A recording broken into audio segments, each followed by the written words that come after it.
आमच्या ताज्या बातम्यांसाठी YouTube चॅनलला सबस्क्राइब करा आणि बेल आयकॉनला क्लिक करा।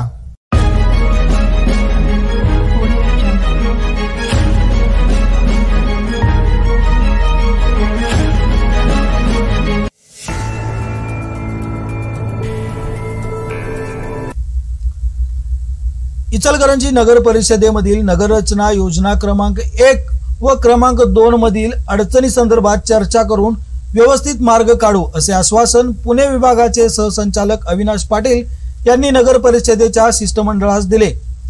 यावेळी नगररचना योजना क्रमांक 1 व 2 मधील निर्माण झालेल्या समस्येबाबत उपनगराध्यक्ष तानाजी पवार यांनी चर्चा केली।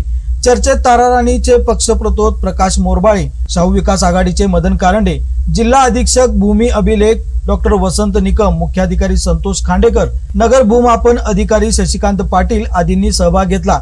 यावेळी नगर रचना योजना क्रमांक 1 व 2 मधील नकाशा आणि जागेचे क्षेत्र यामध्ये 10% तफावत असेल तर ते प्रकरण निकालात काढणे, नकाशा आणि जागेचे क्षेत्र यामध्ये 10%च्या वर तफावत असेल तर ते शोधून काढणे, लहान जागा असलेले क्षेत्र प्रथम टप्प्यात निकालात काढणे, मोठे अडचणीचे क्षेत्र दुसऱ्या टप्प्यात सविस्तर पाहणी करून निकालात काढणे, प्रत्येक मिळकत धारकाचे क्षेत्र त्वरित प्रकरणे निकाली काढल्यानंतर नगर भूमापन कार्यालयामध्ये प्रॉपर्टी कार्डवर नोंद करणे, या सर्व महत्त्वाच्या बाबीवर सकारात्मक तोडगा काढण्याचे आश्वासनही अविनाश पाटील यांनी दिले। यावेळी नगररचना क्रमांक 1 व 2 चे प्रमुख आरे पाटील, शाखा अभियंता बबन खोत, कामगार अधिकारी विजय राजापुरे, कोर्ट विभाग प्रमुख महादेव गोरडे, कर विभाग प्रमुख दीपक खोत, सारथी इंजिनियर्स पुणे कंपनीचे खेडकर उपस्थित होते।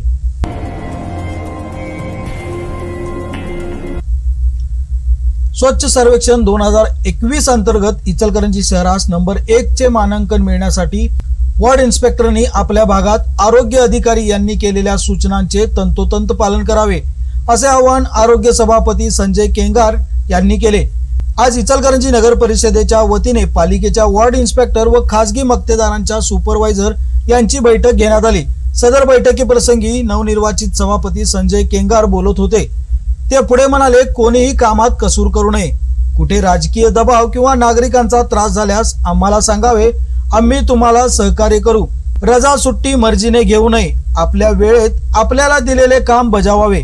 मी प्रत्येक भागात प्रत्यक्ष पाहणी करणार, त्यावेळी काही चुका आढळून आल्यास आरोग्य अधिकाऱ्यांनी त्यावर तात्काळ कारवाई करावी असे सांगितले। बैठकीच्या सुरुवातीला आरोग्य विभागाकडून केंगार यांचा सत्कार करण्यात आला। प्रारंभी आरोग्य अधिकारी सुनील दत्त संगेवार यांनी बैठकीचा आढावा घेत सुरू असलेल्या 2021 सालातील लक्ष वॉर्ड इन्स्पेक्टर व सुपरवायझर यांना सांगितले। ओला व सुका कचरा अजूनही नागरिक एकत्र करून देत असल्याच्या तक्रारी वाढत असल्याने जे नागरिक ओला व सुका कचरा एकत्र करणार नाहीत त्यांच्यावर दंडात्मक कारवाई करण्याच्या सूचना केल्या।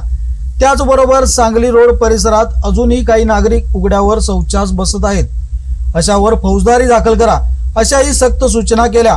त्याचबरोबर सध्या बर्ड फ्लूची साथ राज्यात आली आहे, आपल्याकडे येऊ नये याबाबतच्या उपाययोजना सांगितल्या।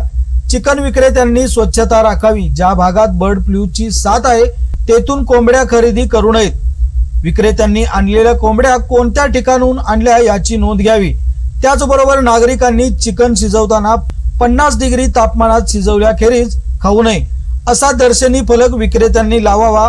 अधिसूचनेबरोबर जे मटन व चिकन विक्रेते उघड्यावर व गटारीत मटन चिकन विक्रेत्यांनी मांस धुतलेले रक्ताळलेले पाणी सोडल्यास व त्याचा कचरा टाकल्यास त्यांच्यावर कारवाई करावी, हुज्जत घालणाऱ्यावर फौजदारी दाखल करण्याच्या सूचना केल्या।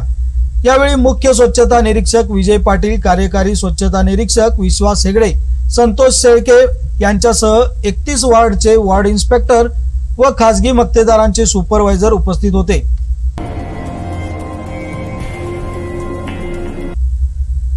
पीओपी बंदीला केंद्र सरकारने तुर्तास स्थगिती दिल्याने शहरातील कुंभार बांधवांनी फटाक्यांची आतिषबाजी करत आणि साखर पेढे वाटत आनंदोत्सव साजरा केला।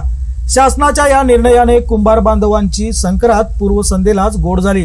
कुंभार समाजाच्या भावना समजून घेत केंद्र सरकारने घेतलेला हा निर्णय निश्चितच कुंभार व मूर्तिकारांना जीवनदान देणारा आहे अशी प्रतिक्रिया कृती समितीचे जिल्हा युवा अध्यक्ष उत्तम कुंभार यांनी व्यक्त केली। केंद्र सरकारच्या पीओपी बंदीच्या विरोधात मागील वर्षापासून कुंभार समाजाने आवाज उठवण्यास सुरुवात केली।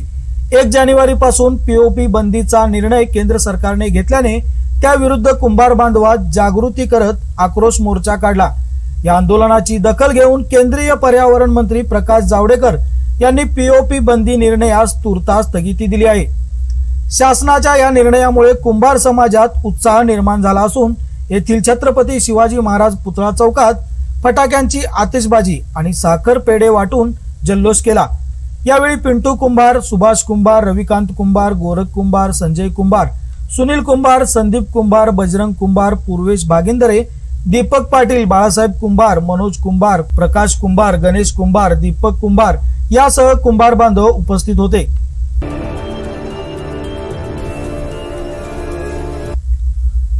हातकणंगले तालुक्यातील कबनूर ग्रामपंचायतीची निवडणूक दिवसेंदिवस चुरशीची बनत चालली आहे। गावातील ग्रामस्थ आघाडीच्या वतीने घरोघर जाऊन प्रचाराला सुरुवात झाली आहे। याला मतदाराकडून उत्स्फूर्त प्रतिसाद मिळत आहे। हे पॅनल माजी आमदार सुरेश हाळवणकर भाजपा तसेच PM पाटील या दोघांनी मिळून ग्राम विकास आघाडी स्थापन केली आहे। त्यांनी गावामध्ये 17 उमेदवार उभे केले आहेत। कबनूर ग्रामपंचायत ही हातकणंगले तालुक्यात सर्वात मोठी ग्रामपंचायत मानली जाते, त्यामुळे याकडे संपूर्ण तालुक्याचे लक्ष लागून राहते। ग्रामविकास आघाडीतर्फे प्रभाग क्रमांक 6 मध्ये सुनील काडाप्पा, सुधाराणी पाटील, प्रवीण जाधव या 3 उमेदवारांचा प्रचार जोमात सुरू झाला आहे। त्याला मतदारांचा उत्स्फूर्त प्रतिसाद देखील मिळत आहे। त्यामुळे प्रभाग क्रमांक 6 मध्ये ग्रामस्थ आघाडी विरुद्ध ताराराणी आघाडी असा थेट सामना पाहायला मिळत आहे। सुनील काडाप्पा यांचे चिन्ह आहे कबशी, सुधाराणी पाटील यांचे चिन्ह आहे शिट्टी, तर प्रवीण जाधव यांचे चिन्ह आहे टोपली।